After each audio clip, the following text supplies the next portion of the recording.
si les parece, podemos abrir nuestras Biblias en la segunda carta que Pablo escribe a la iglesia de Tesalónica. En el capítulo 3 vamos a ver la conclusión de semanas de estudio que hemos estado teniendo alrededor de la iglesia de Tesalónica. Y ustedes recordarán, hace algún par de domingos veíamos la historia de Pablo yendo a esta ciudad que posterior se convertiría en una iglesia, ¿no? Esto siendo parte de su segundo viaje misionero que emprendió, digamos, con algunas dificultades, porque él quería llegar a un punto en específico, que era una región a la cual no había llegado, pero Dios tenía otros planes y lo mandó hacia, ¿se acuerdan ustedes? La primera ciudad que llegó, que fue Filipos, y después de eso comenzó una serie de travesías con su equipo misionero. Entre ellas fue la iglesia en la ciudad de Tesalónica. Después de quizás temas bastante interesantes como lo fue la segunda venida del Señor, de la cual se dedicaron algunos domingos para poder explicar esta verdad en las Escrituras, podemos notar que había una necesidad en Pablo de querer aclarar cosas que quizás los hermanos todavía no tenían muy presente, ¿no? ¿Se acuerdan cuánto tiempo estuvo Pablo en Tesalónica? ¿Se acuerdan?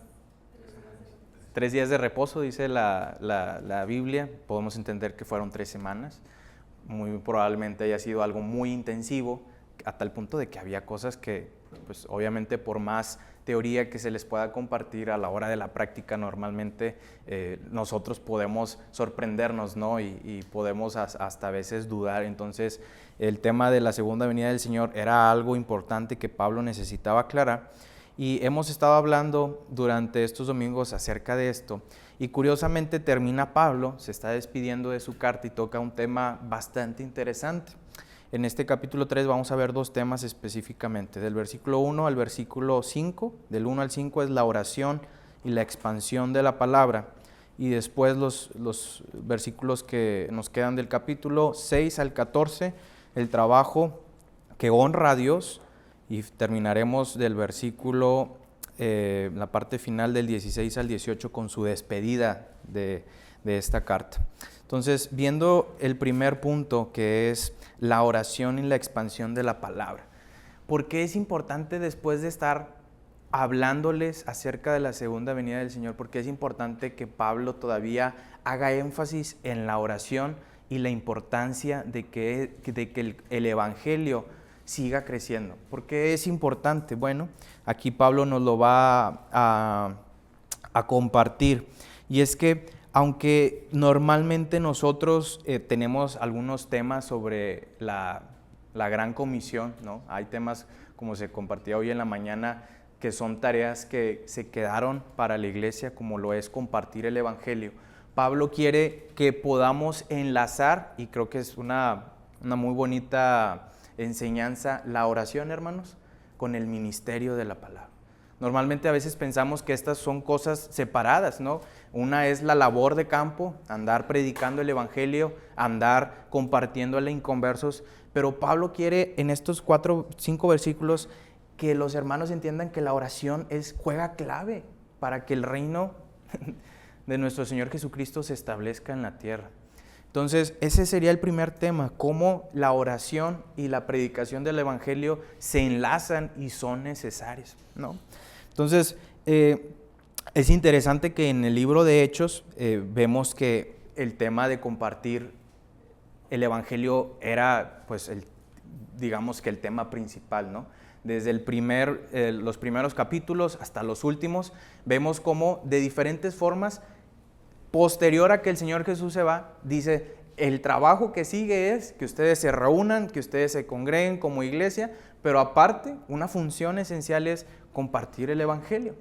¿Cómo lo podemos nosotros ver esto? Pues Lucas nos lo comparte en varios versículos y pasajes de Hechos, se los voy a leer, pero me gustaría que pensáramos cómo Lucas personifica, es decir, le da como una identidad al Evangelio.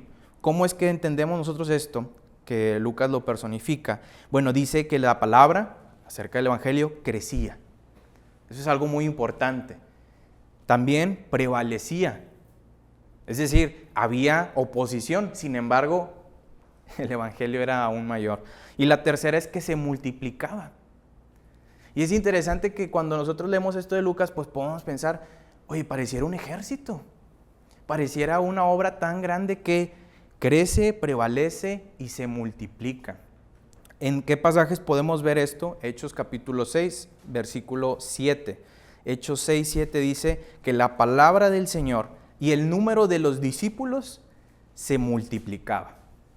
Y aquí es una de las cosas que podemos subrayar, cómo el Evangelio se multiplicaba en Jerusalén, dice grandemente, pero también algo muy importante es que dice Lucas, que también muchos de los sacerdotes judíos obedecían a la fe. Quizás nosotros podemos leer esto muy por encima, hermanos, de que, pues mira, aparte de que mucha gente, también los sacerdotes judíos. Bueno, esto Lucas lo hace énfasis, no los mete en ese grupito de que crecía grandemente, porque el hecho de que los sacerdotes judíos creyeran en el Evangelio era algo impresionante. No sé usted si ha vivido, creo que no, pocas veces hemos visto que un sacerdote católico de pronto cambie a su fe en el Señor. Imagínense un hombre que, como lo puede ser un sacerdote católico, que toda su vida, su escuela, su manera de vestir, su manera de hablar, todo está obviamente en sus actividades, ¿no? En este caso la Iglesia Católica. Bueno, imagínense que Pablo compartía el Evangelio y los hermanos de tal manera que aquellos que toda su vida habían estado en el pasado, digamos, en esta sacerdocio judío, ahora estaban siendo ministrados por el Evangelio. ¡Qué grande es eso! Insisto, lo podemos leer así como que muy por encima, pero realmente que un gran grupo de sacerdotes judíos se convirtieran en esto era algo maravilloso. La segunda es Hechos 12:24. Se nos dice que la palabra del Señor crecía y se multiplicaba. Más adelante, Hechos 19:20 dice que así crecía y prevalecía. Y esto es algo hermoso, porque esto quiere decir que había luchas, había pruebas, y como quiera el Evangelio seguía creciendo. Dice que crecía y prevalecía poderosamente la palabra del Señor. Entonces, ahora bien, entendiendo que este tema de que el Evangelio se comparta y de que la palabra de Dios crezca, ya lo tenemos claro, está en Hechos, Pablo lo hizo en muchas ocasiones. ¿Qué importancia y cómo podemos nosotros ver que la oración actúa en el Evangelio? Ese es, creo que, el tema principal de estos 5 versículos. Dice versículo 1, por lo demás, hermanos, orad por nosotros, para que la palabra del Señor corra y sea glorificada, así como lo fue en vosotros. Primer versículo, y comienza Pablo diciendo, a ver, hermanos, oren por nosotros. Y es bastante interesante porque ahorita compartí a mi papá acerca de mi tío que va a diferentes ciudades del país y comparte de la palabra. Quizás podemos nosotros ver el tema misionero como algo alejado, como algo que le toca o es responsabilidad de otra persona. No, es que ese hermano sí va a compartir el Evangelio y es guerrillero y tiene que enfrentarse a la oposición. Pero qué importante es que Pablo también entiende que no les estaba exigiendo a los hermanos, ustedes salgan y compartan, ¿no? Como que también al estar nosotros, y lo quiero aclarar, es que es una tarea de todo creyente, pero también hay personas que tienen este deseo de compartir la palabra. Y aquellos que tienen ese deseo, quizás uno mayor anhelo que otros, es decir, un don por predicar la palabra en público, para aquellos que sí lo tienen, es necesario que oremos por ellos. Porque sabemos que quizás para nosotros no sea tan cómodo, tan fácil, pero eso no nos hace ajenos a orar por ellos. Ahora, quizás ustedes puedan conocer a algún misionero, puedan conocer cercano o no, o sepan de publicaciones de personas que están compartiendo el Evangelio. Es bueno que oremos, hermanos, para aquellos que están dando su tiempo, su esfuerzo y su vida, porque el Evangelio crezca en todas las naciones. Es bueno que nosotros oremos por ellos, que el Señor los cuide, que el Señor los guíe y que el Señor les dé fuerza. Entonces, aquí Pablo comienza, hermanos, oren por nosotros. ¿Para qué? 2 razones muy importantes. Que la palabra del Señor corra En otras versiones dice que la palabra del Señor se expanda de una manera rápida. ¿Por qué? Porque yo corro cuando voy hacia algún lugar, no porque quiero llegar bien lento y porque no me urja llegar. Creo que esto es muy obvio, pero Pablo les dice, es importante que el Evangelio se expanda.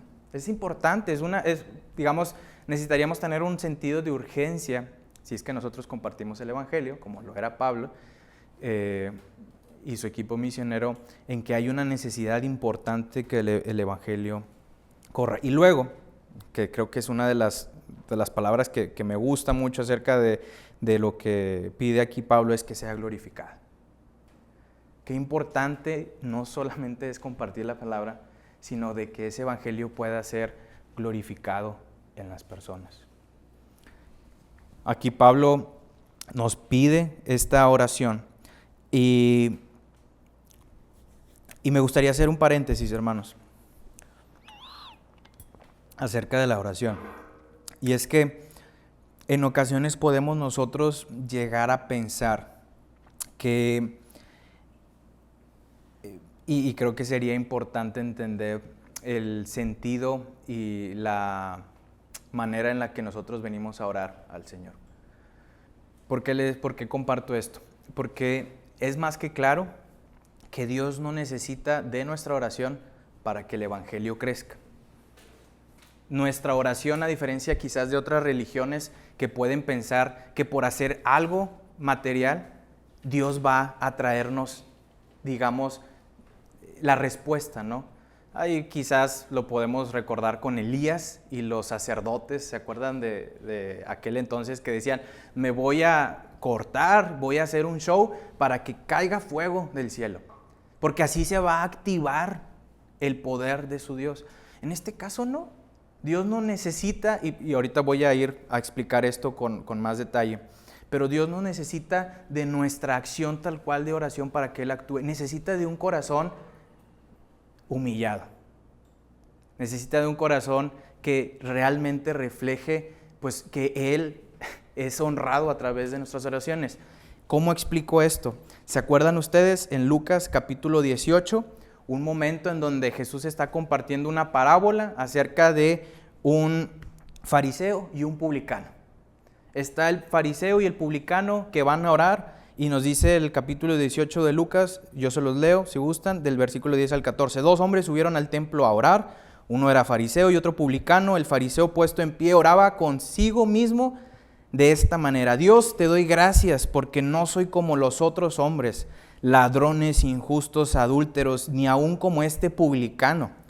Ayuno 2 veces a la semana, diezmo de todo lo que gano. Es decir, una persona nos acaba de describir, sin que se lo hayamos preguntado tal vez, pero él dice, para que no se les olvide quién soy tal y tal y tal. Ayuno, oro, lo hago en público. Pero el publicano, estando lejos, no quería ni alzar los ojos al cielo, sino que golpeaba el pecho diciendo, Dios, sé propicio. Dios, ten compasión de mí, pecador. El veredicto de Jesús, ¿cuál fue? Creo que no lo sabemos. Versículo 14, os digo que éste descendió a su casa justificado antes que el otro. Porque cualquiera que se enaltece será humillado, y al que se humilla será enaltecido. Pero Jesús, a este publicano que lo hace a escondidas, que lo hace alejado, yo creo que siendo muy materialistas, nosotros hubiéramos preferido a este hombre que hacía todas estas cosas. Porque esa es la lógica de que Dios escuche nuestras oraciones. Porque hago esto, esto y esto. Pero eso no es cierto, hermano. Dios no escucha nuestras oraciones porque hagamos tal cosa. Viene y necesita, dice aquí el versículo 14, un corazón humillado. Y de esa manera va a ser enaltecido. Quisiera leerles el versículo 18 de aquí mismo de Lucas 18. Después de haber dicho esto, Dice, os digo que éste descendió a su casa justificado antes que el otro, porque cualquiera se enaltece será humillado, y el que se humilla será enaltecido. Entonces nuestra oración, hermanos, debería de reflejar una actitud de humillación y de obediencia hacia nuestro Dios. Y qué maravilloso, mi papá comentaba acerca del servicio del Señor Jesucristo. Es increíble cómo el Señor Jesucristo en diferentes momentos con sus discípulos se dio la oportunidad de ejemplificar, es decir, que vieran sus discípulos todas estas cosas que Él predicó en algún momento. Es decir, no lo dejó como teoría, sino que Él lo hizo en práctica. Jesús mismo, vemos en las Escrituras que oró 40 días y estuvo en ayuno.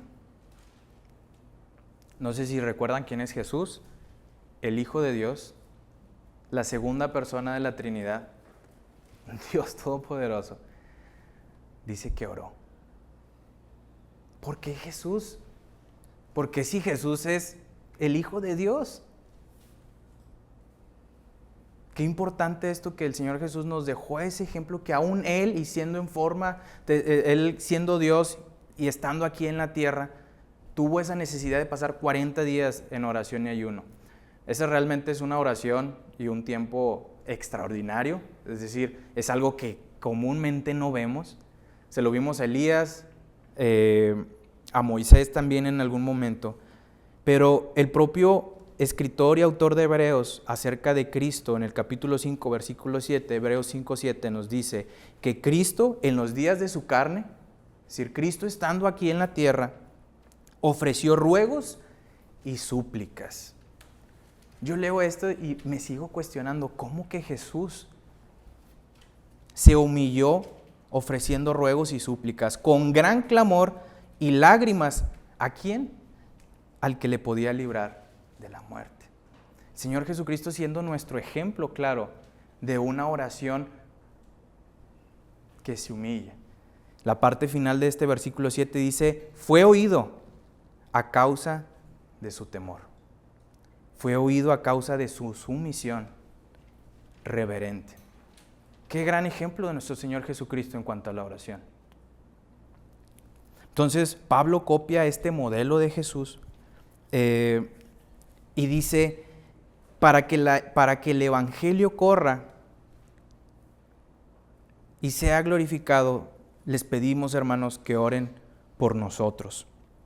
Ahora, teniendo un poquito claro acerca de esto de la oración, que cómo nosotros podemos orar de una manera correcta, hermanos, principalmente para aquellos que comparten el Evangelio, se nos dice que el Evangelio fue glorificado. ¿A qué se refiere con glorificado? Es decir, que aquellas diferentes ciudades que recibieron el Evangelio de parte del equipo misionero, lo recibieron, lo creyeron, lo compartieron y dieron testimonio con sus hechos de que habían creído en el Evangelio, que el Evangelio había obrado en sus vidas. Entonces, esto también nosotros lo podemos anotar en algún lugar porque también aplica para nuestras vidas. Pablo daba de testimonio de que en otras ciudades se había glorificado el Evangelio. ¿Cómo estamos glorificando el Evangelio nosotros como iglesia?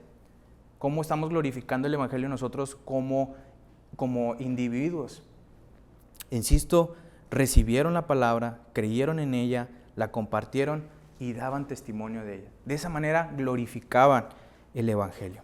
Ahora, Pablo sabe que el Evangelio se puede predicar, hermanos. Y aquí viene la parte fea. ¿Okay? Pablo sabe que se puede predicar el Evangelio, pero no ser honrado. Pablo sabe que se puede predicar el Evangelio y que no sea glorificado. Pablo sabe más que nadie que puede compartir el Evangelio y que no sea recibido. ¿Nos ha pasado ver eso en alguna ocasión?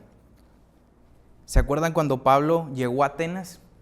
Emocionado quizás por la ciudad tan grande que era, llena de conocimiento, llena de dioses. Y dice que en algún momento llegó a este lugar donde se congregaban todos los pensadores. Y al escuchar del Evangelio de Pablo, ¿qué hicieron ellos? Se burlaron. Lo cuestionaron. En algún momento, quizás lo vamos a ver más adelante con la iglesia de Corinto, cuando llegó Pablo a compartir el evangelio, se nos dice que se rieron de él. Esta realidad nos lleva al versículo 2, hermanos. Para que seamos librados, dice Pablo, de hombres perversos y malos. Porque no es de todos la fe. Pablo sabe más que nadie que escuchar el evangelio es posible, pero recibir el evangelio es muy diferente.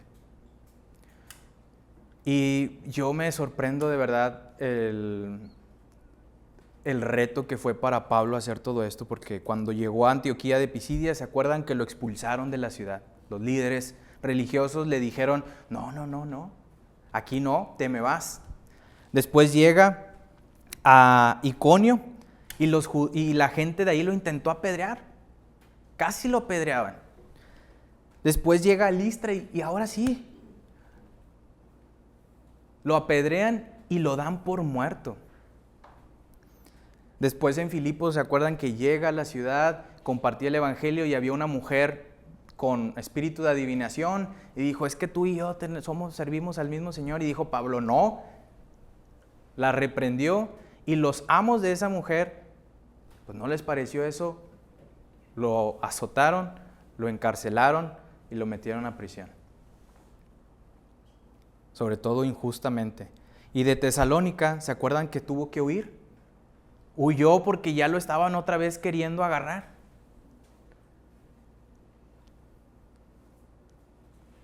Pablo más que nadie sabía que el evangelio puede ser escuchado, pero a veces no recibido. Pero ¿saben qué, hermanos? Dice el versículo 3, fiel es el Señor. Fiel es el Señor, que os afirmará y guardará del mal.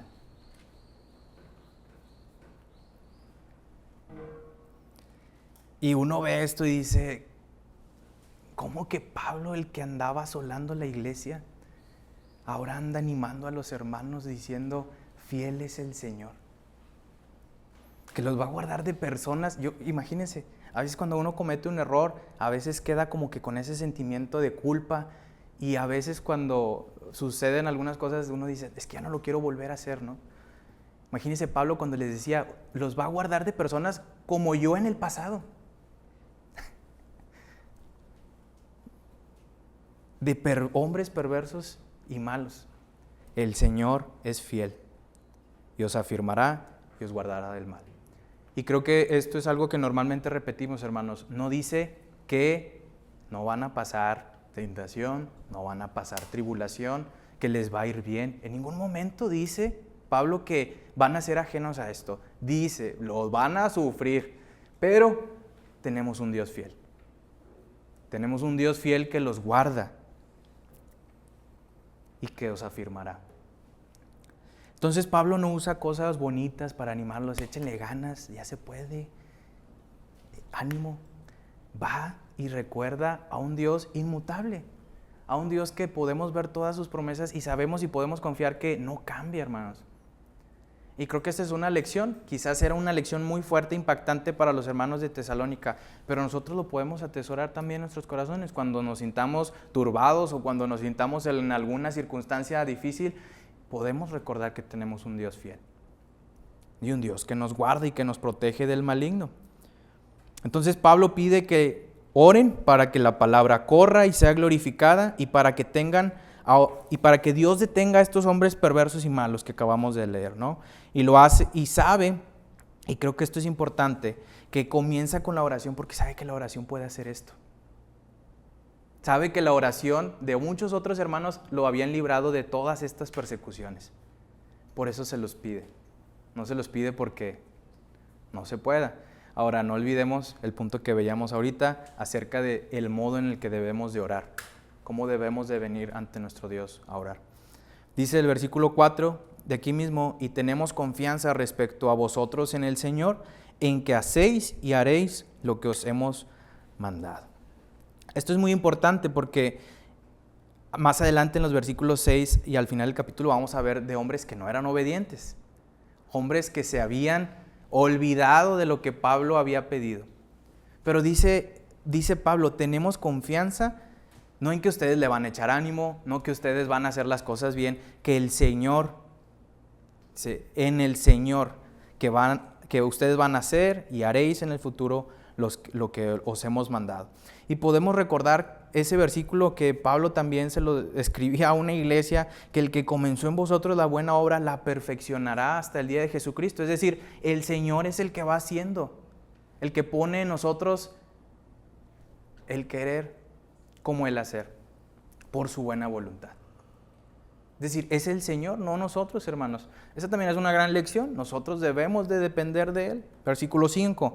Y el Señor encamine vuestros corazones al amor de Dios y a la paciencia de Cristo.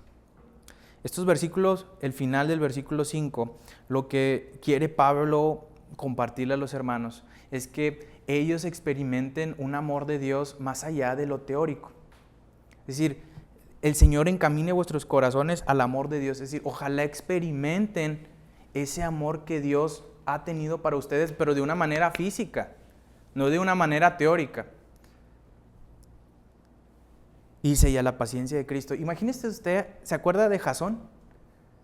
Aquel que lo humillaron, aquel que fueron las autoridades por él, aquel que lo sacaron de su casa porque estaba hospedando a un predicador. Pobre Jasón, yo no sé si habrá quedado enojado, resentido de alguna manera, pero lee quizás con los ojos de Jasón este versículo 5, que el Señor encamine vuestros corazones al amor de Dios y a la paciencia de Cristo. Paciencia que era vital para este grupo de hermanos que estaba viviendo persecución. Terminamos la primera parte y comenzamos la segunda y parte final del capítulo 3, que les decía que esta parte habla acerca de un trabajo que honra a Dios. Ya vimos acerca de la oración, su importancia en el Evangelio y que el Evangelio crezca. Ahora del versículo 6 al 14 vamos a ver el trabajo que honra a Dios. Y si ustedes se acuerdan, a mí me tocó compartir el capítulo 4 de Primera Tesalonicenses, donde hablaba Pablo de una vida que agrada a Dios. Tocó muchos temas maritales, temas de cómo llevar la vida fuera de la iglesia. Y uno de los temas que tocábamos en aquel momento es que Pablo animaba a los hermanos a trabajar con sus propias manos. Les decía en aquel versículo, trabajen con vuestras manos.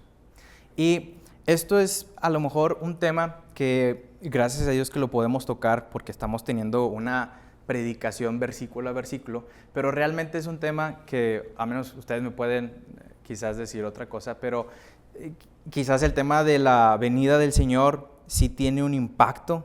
Tal vez el tema de la oración como del Evangelio sí, pero animar a los hermanos a que trabajen de una manera que honra a Dios, tal vez no es el mensaje que se daría un domingo, ¿no? Tal vez para un taller, tal vez para el libro de ánimo, para un problema en especial.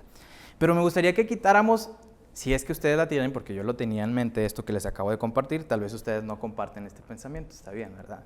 Pero veamos la importancia, hermanos, de que nuestro trabajo, vamos a ver que son muchas cosas, puede honrar a Dios. Y esto es bien importante, porque es cierto que ahorita hablábamos de los griegos. Los griegos eran un grupo de personas que pues realmente ellos el trabajo físico lo veían como una pérdida de tiempo, ¿no? Ellos quizás no se esmeraban tanto en estar talachando, en estar trabajando y decían, no, es que eso es pérdida de tiempo. Aquí lo importante es qué tanto sabes, qué tan buen pensamiento tienes. Entonces, desde tiempos antiguos, hermanos, el tema del trabajo ha sido pues un tema, pues digamos que controversial.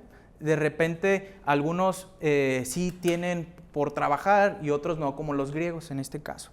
Pero para el cristiano, hermanos, es vital no solamente el trabajo, dice un famoso versículo que escribía Pablo también, si pues coméis, o si pues bebéis, o hacéis otra cosa, aquí podemos poner entre paréntesis trabajar, pero usted puede poner cualquier cosa, le digo, vamos a hablar sobre el trabajo, pero vamos a hablar sobre cualquier cosa que hagamos.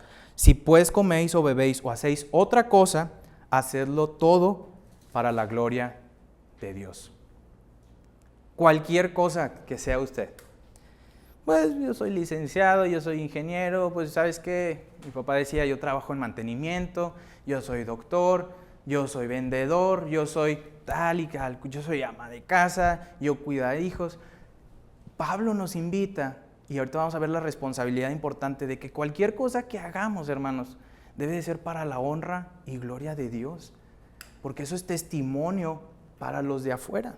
Vamos a ver el problemón en lo que se habían metido estos hombres que no querían trabajar y cómo estaban afectando a otras personas. Entonces vamos a hablar del tema del trabajo, pero esto aplica para muchas cosas en nuestra vida. Entonces, este pasaje menciona, ahorita lo vamos a leer en el versículo 7 y en el 12, el problema que Pablo vio en la iglesia. Un problema que no solamente se toca en una carta, se les comentaba que lo tocó en el capítulo 4 de la pasada carta, y otra vez al final de esta carta. Qué tan importante era para la iglesia que estaban ahí con estaban cojeando, ¿no? de esa manera que por más que Pablo les escribió una vez, se los tuvo que escribir otra vez porque los hermanos andaban desordenadamente. Os ordenamos, dice el versículo 6, hermanos, en el nombre de nuestro Señor Jesucristo, que os apartéis de todo hermano que ande desordenadamente y no según la enseñanza que recibisteis de nosotros. Porque vosotros mismos sabéis de qué manera debéis imitarnos, pues nosotros no anduvimos desordenadamente entre vosotros. Entonces, el problema aquí es, más adelante lo vamos a ver, pero el problema es de que Pablo dice, ustedes tienen un problema, es que andan desordenadamente. ¿Qué quiere decir esto? Personas que no se quieren someter, personas que están desobedeciendo, y eso los está afectando a su grupo, ¿no? Entonces, es increíble, llama la atención que en otros pasajes Pablo pudo haber usado os exhortamos, pero ahora al ser un tema fuerte, les digo que es algo que ya habían acarreado durante varios tiempos estos hermanos, les dice, se los ordenamos. Se los ordenamos no solo yo, sino que tenemos el respaldo de nuestro Señor Jesucristo. Y hago énfasis porque de repente, insisto, cómo aplican ciertas maneras de hablar de Pablo, ¿no? Y ciertas ordenanzas, en este caso no es una exhortación, sino tienen que cambiar. Les ordena a este problema y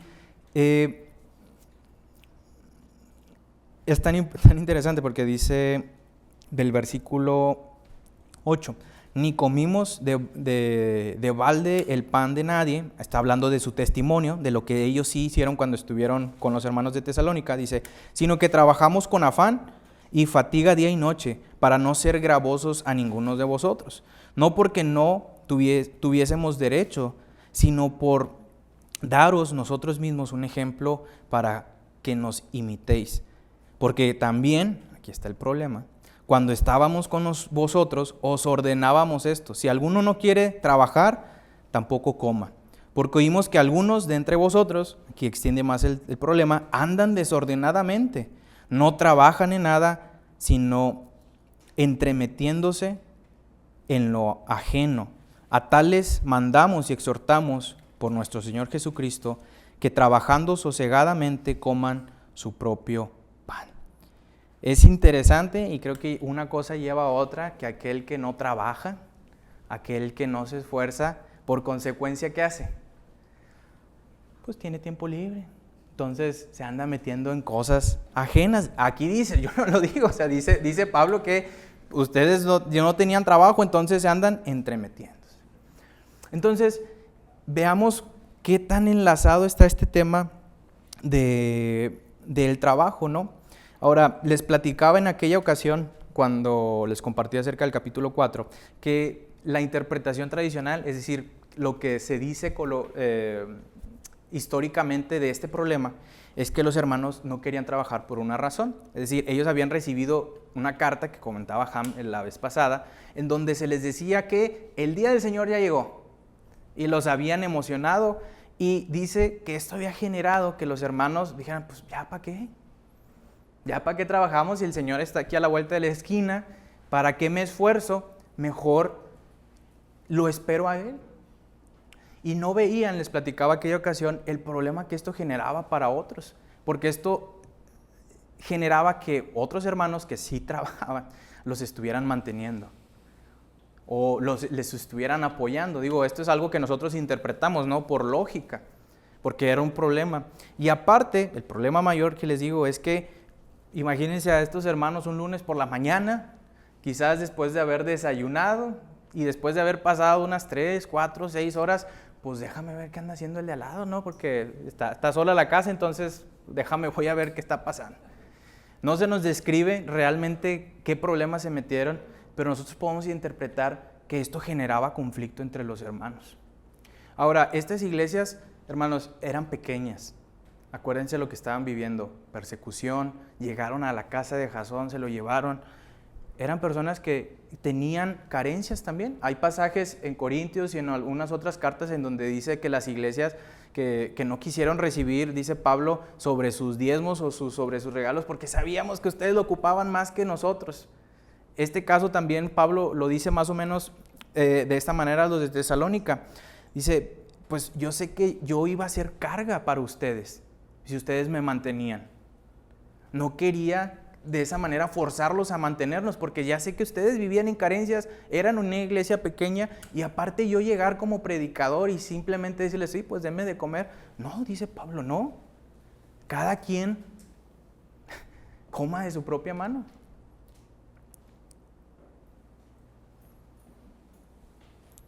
Si alguno no quiere trabajar, tampoco coma, les dice. Ahora, insisto, este tema, yo sé que es un tema que les platicaba hace ratito, que es un tema que va directo a un problema, ¿no? Entonces, por eso a veces estos pasajes no se comparten los domingos, porque gracias a Dios no hay un problema así en la iglesia, me explico, de alguien a que debemos de exhortar y que está metiendo conflictos a hermanos y se está generando un problema. ¿Qué lecciones podemos tomar entonces nosotros en la actualidad? ¿Qué puede Ezequiel aprender de este pasaje que era un problema de los de Tesalónica hace muchos años? Esa es la pregunta. ¿Qué podemos hacer respecto a esto? Pablo, de una manera quizás unos pueden tomarlo como altiva, medio egocéntrica, les dice, imítenme, tomen mi ejemplo.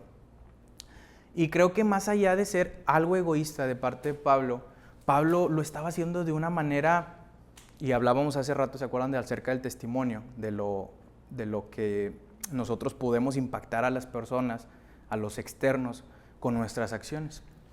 Pablo no está diciendo, imítenme a mí porque soy perfecto. No, Pablo está diciendo, vean que yo pensé en los hermanos, ¿no? Esto de ser testimonio y ejemplo no es la primera vez que Pablo lo comparte o lo externa. Ustedes se acordarán en 1 de Timoteo que Pablo le invita a su pupilo más joven, a uno que anduvo ahí con ellos en toda esta gira misionera, le dice, ninguno tenga en poca tu juventud, sino que sé ejemplo. No es que te creas mejor, Timoteo. Sé ejemplo de los creyentes en ¿qué? Palabra, conducta, amor, espíritu, fe y pureza. Entonces, Pablo dice, Timoteo, que te imiten en estas cosas. Pablo le dice a varias iglesias, imítenme a mí. Pues ¿a quién estaba imitando Pablo? 1 Corintios 11:1, sed imitadores de mí. Les digo que no era la primera vez que Pablo lo decía a los hermanos, así como yo de Cristo. Dice Pablo, ustedes síganme porque yo no soy perfecto, pero estoy intentando seguir ese ejemplo que mi papá nos compartía en la mañana, ese ejemplo que veíamos de oración hace rato, estamos imitándolo constantemente, por eso imiten ese testimonio. Entonces no tenemos ese problema, gracias a Dios, de lo que estaban sufriendo los de Tesalónica, pero evitémoslo. Evitémoslo de una manera siendo buenos imitadores de Cristo. Dejemos a un lado a Timoteo, dejemos a un lado a Pablo, ser buenos imitadores del Señor. Dice Pablo en el versículo 8, en la parte final, ¿cuál era la intención de todo esto? Y creo que es clave, lo podemos subrayar, para no ser gravosos a ninguno de vosotros. Hermanos, no queríamos serles carga, no queríamos ser lata, no queríamos que ustedes se sintieran con un estrés de qué le vamos a dar al hermano Pablo. Entonces, Esta es una lección, y se los comparto a manera de testimonio, que es una lección muy buena personalmente, porque hace ratito les decía que cualquier cosa que hagamos, lo hagamos para la honra y gloria de Dios. Y aquí viene algo de eso.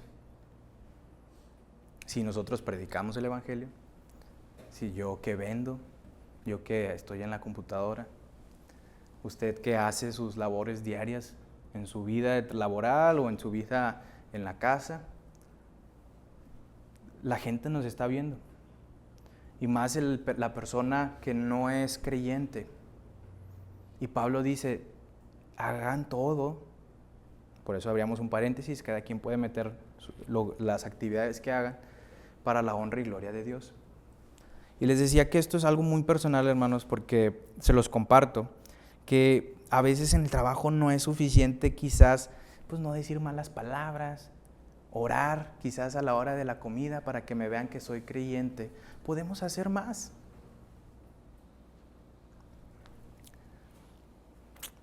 Entonces la lección personal es que podemos ser testimonio en mi lugar de trabajo o en cualquier cosa que hagamos. Entonces continuamos con el pasaje, ya para continuar un poquito aquí con el tema que trae Pablo. Hay una consecuencia sobre aquellos que actúan de mala manera, dice Pablo. Hay un castigo, versículo 10 y 12. Porque también cuando estábamos con vosotros os ordenábamos esto: si alguno no quiere trabajar, que tampoco coma. Esa es la primera instrucción. Aquel que no se quiere esforzar, pues no tiene derecho a comer. Porque oímos que algunos de entre vosotros andaban desordenadamente, no trabajando en nada, sino entremetiéndose en lo ajeno. A tales, aquí pone un castigo Pablo, o alguna manera de actuar, os mandamos y exhortamos por nuestro Señor Jesucristo que trabajando sosegadamente coman su propio pan. Y versículo 13, vosotros, hermanos, no os canséis de hacer el bien. Si alguno no obedece a lo que le decimos por medio de esta carta, a ese señaladlo y no os juntéis con él para que no se avergüence. Perdón, para que se avergüence, sí, es lo que hay que hacer con esas personas. Necesitamos darles vergüenza, dice Pablo. Dice, para que se avergüencen, mas no lo tengáis por enemigo, sino amonestadle como hermano. Quiero aclarar un poquito el castigo, ¿no? Porque puede sonar medio raro, ¿no? Amonéstenlo, sáquenlo para que le dé vergüenza. Oye, como que no se nos hace algo. Bueno, yo creo que hablando se entiende la gente. Tenía una materia ahí en el INEA que decía, hablando se entiende la gente. Entonces, a lo mejor hablando puede entender la persona en lugar de exhibirlo de esa manera. El punto aquí es que creo que ustedes pueden entender que en este grupo de personas, como lo puede ser en Asia, es muy importante para ellos pertenecer a la sociedad. No sé si usted ha visto estos videos de Japón y de todas estas ciudades asiáticas en donde están enfermos, diría yo, por verse bien, por qué trabajo tienes, incluso hay depresión, incluso hasta muerte, porque no logran hacer algo que para la sociedad está bien. Es que yo quiero tener esta casa, es que yo quiero tener estas cosas, yo quiero verme así. A mí me ha tocado ver videos de cómo las muchachas dicen que hay casos de que que no quieren envejecer. ¿Por qué? Porque las ven mal, ya no les dan trabajo y eso hace que la sociedad los tache. Pablo más o menos a eso se refiere, este castigo, que al ser una iglesia pequeña, al ser una iglesia que todos se conocen, quizás una iglesia de 200, 300 personas, el amonestar a alguien y de repente que ya no esté, pues quién sabe qué le habrá pasado. Pero qué tan fuerte es que, imagínense, yo creo que Tesalónica pudo haber sido como nosotros, un grupito de hermanos que se reunieron en la casa de Jasón, que de repente ya no venga un hermano, pues ¿qué le pasó? Porque era obvio que algo le había pasado. Entonces, veamos nada más como un ejemplo de lo que ellos aplicaban como manera de corrección. Es también aclarar que esto no es una herejía, es decir, no hay que separar al hermano y tratarlo como incrédulo, no. Aquí nunca Pablo dice que que ya no se junte, o sea, que lo expulsen de la congregación porque no es creyente tampoco. Es simplemente dice, amonestadle como hermano. Sigue siendo hermano. Pero esa era su manera de trabajar de Pablo.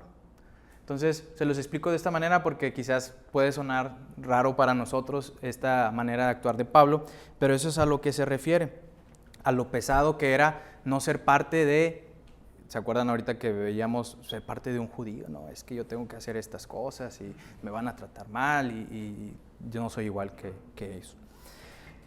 Entonces, esto era lo que Pablo les decía. Versículo 16 al 18. Y el Señor de paz os dé siempre paz en toda manera.